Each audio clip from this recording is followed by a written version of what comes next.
Acte I. Arnolphe, qui bien que se vantant du contraire, a toujours craint d'être cocu. Il informe son ami Chrysalde de son intention de se marier. Il envisage d'épouser sa pupille, Agnès, qu'il a fait élever, dès l'âge de 4 ans, dans un couvent en prenant soin de la priver de toute instruction. Dans un petit couvent, loin de toute pratique. Je la fis élever selon ma politique. C'est-à-dire, ordonnant quels soins on emploierait. Pour la rendre idiote autant qu'il se pourrait. Dieu merci, le succès a suivi mon attente. Et, grande, je l'ai vue à tel point innocente, que j'ai béni le ciel d'avoir trouvé mon fait, pour me faire une femme au gré de mon souhait. Agnès est maintenant enfermée dans une maison où elle est gardée par un valet et une servante, un peu simple, Alain et Georgette. De retour, après 10 jours de voyage, Arnolphe, qui se fait aussi appeler Monsieur de la Souche, rencontre Horace, le fils de son ami Oronte. Arnolphe encourage Horace à se distraire, notamment en cherchant fortune aux dépens de maris imprudents. Il se propose même de lui donner de l'argent pour l'aider à conquérir ses femmes voliges. Horace lui raconte assez naïvement qu'il n'a pas attendu ses conseils et qu'il est déjà parvenu à conquérir le cœur d'une jeune fille, Agnès, pupille d'un certain Monsieur de la Souche, personnage tyrannique et ridicule. Il a profité de l'absence de ce dernier pour faire la cour à Agnès. Arnolphe, vexé, dissimule difficilement son agacement. Acte 2. Arnolphe s'en prend alors à ses domestiques leur reprochant d'avoir laissé un homme s'approcher d'Agnès. Puis il est vite rassuré par le récit ingénu que lui fait la jeune fille de sa rencontre avec Horace. Le jeune séducteur n'a pas profité de la situation pour ternir la réputation de la jeune pupille. Arnolphe exploite cette situation, redevenue favorable, pour annoncer à la jeune fille qu'il souhaite hâter son mariage. Agnès, pensant que son tuteur souhaite lui permettre d'épouser Horace, exprime toute sa reconnaissance à Arnolphe. Celui-ci rompt brutalement le quiproquo en lui indiquant que c'est de leur mariage à eux deux qu'il s'agit. Acte 3. Pensant avoir rétabli la situation à son profit, Arnolphe se prépare au mariage. Il enseigne à Agnès ses devoirs et lui dresse un tableau terrifiant des conséquences de l'infidélité conjugale. Agnès acquiesce sans aucune protestation. Arnolphe se réjouit de la bonne tournure de ses projets matrimoniaux et s'apprête à savourer la défaite d'Horace, son jeune rival. Lors d'une nouvelle rencontre d'Arnolphe et d'Horace, ce dernier concède, pour le plus grand bonheur de son adversaire, que ses amours connaissent un certain revers. Les domestiques l'ont empêché de voir sa bien-aimée, puis Agnès l'a chassée en lui lançant une pierre. Mais heureuse surprise, la pierre était accompagnée d'une lettre d'amour. Pendant qu'Horace se réjouit à nouveau de cette marque passionnée, Arnolphe a du mal à cacher son dépit et sa colère. Arnolphe, qui se retrouve seul, médite sur la jalousie qu'il éprouve. Il découvre qu'il est tombé amoureux de sa prisonnière. L'aveu d'Horace lui fait prendre conscience qu'il ne souhaite plus simplement posséder Agnès, il souhaiterait aussi être aimé d'elle. Acte 4. Arnolphe décide de faire face. Il n'accepte pas de s'avouer vaincu par ce freluquet. Il lui faut pourtant admettre son incapacité à conquérir le cœur d'Agnès. Il décide d'enseigner à ses valets les façons d'éconduire Horace. Celui-ci apparaît et raconte la dernière aventure qui lui est arrivée. Alors qu'Agnès l'avait clandestinement introduit dans sa maison et l'avait fait monter jusque dans sa chambre, Monsieur de la Souche est arrivé, plein de colère. Vite Agnès l'a enfermé dans une armoire pour le cacher et lui a donné un nouveau rendez-vous pour le soir même. Ainsi averti par Horace, qui ne se doute toujours de rien, Arnolphe prend alors des mesures et demande à ses valets de défendre la maison. Lorsque le galant sera au sommet de l'échelle prêt à s'introduire dans la chambre d'Agnès, ordre leur est donné de faire pleuvoir sur lui une pluie de coups de bâton. Acte V.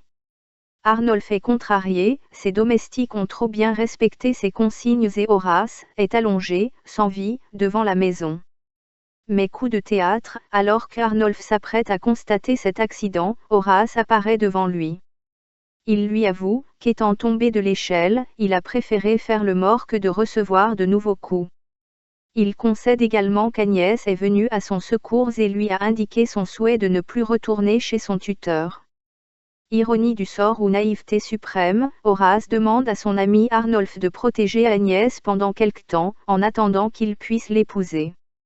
Dans une demi-obscurité, Agnès change ainsi de défenseur, passant de la protection d'Horace à celle d'Arnolphe. Le transfert ayant eu lieu, Arnolphe se fait reconnaître par Agnès et lui exprime de vifs reproches.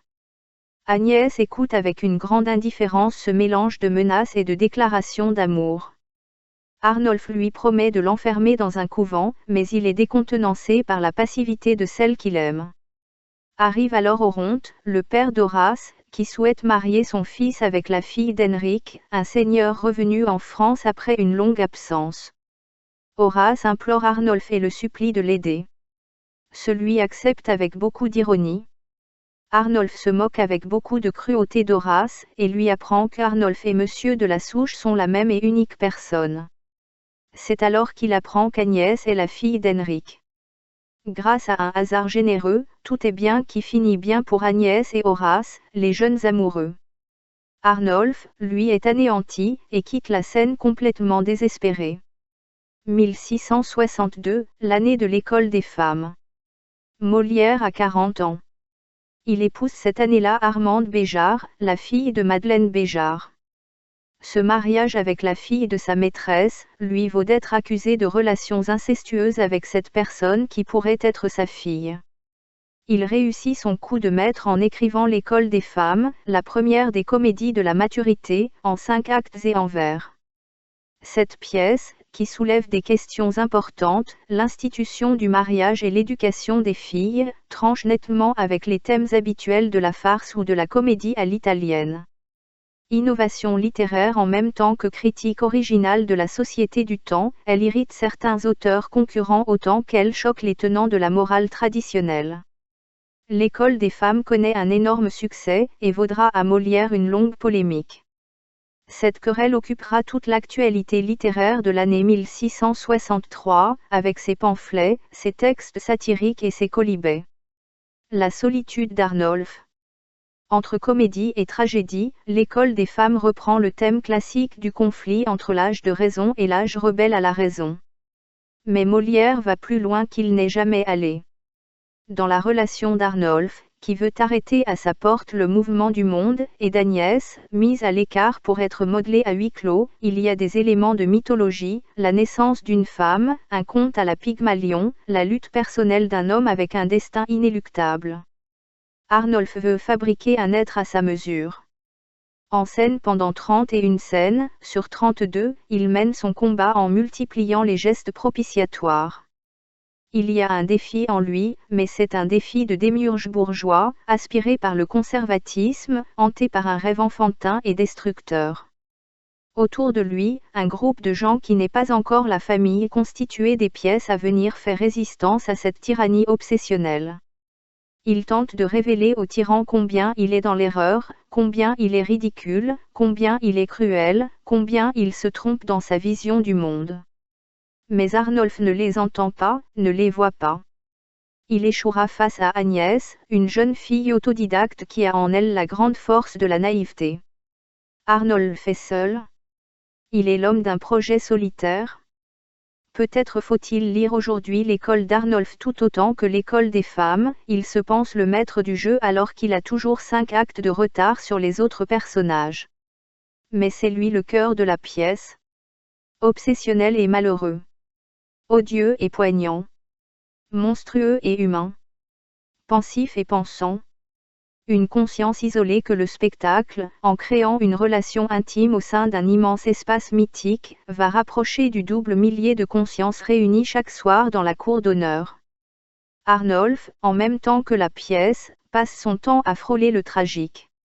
La représentation pourra se situer dans cette incertitude des genres, en se souvenant que Molière, créateur du rôle, venait de découvrir qu'il ne serait jamais accepté comme tragédien et que, s'il entendait dire des choses terribles sur l'humanité, il ne pourrait le faire qu'en faisant rire.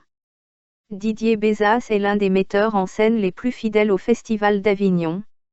Ses plus récents spectacles étaient le cycle C'est pas facile construit avec des textes de Bave, Brecht et Tabucchi et la pièce de Risto Boichev, Le Colonel Oiseau. Son optique est celle d'un théâtre populaire d'aujourd'hui, où le public vient retrouver les valeurs auxquelles il est attaché. Quelle histoire d'aujourd'hui peut-on et veut-on raconter avec un grand classique? Le cheminement d'Arnolphe et l'infinie exposition de son obsession trouvent leur traduction scénique dans la collaboration entre Didier Bézas et Pierre Arditi. Un grand acteur éclaire une œuvre d'un jour nouveau. Leur recherche commune fait vibrer, d'une moderne sensibilité, la solitude d'Arnolphe, seul contre tous au pied de la muraille.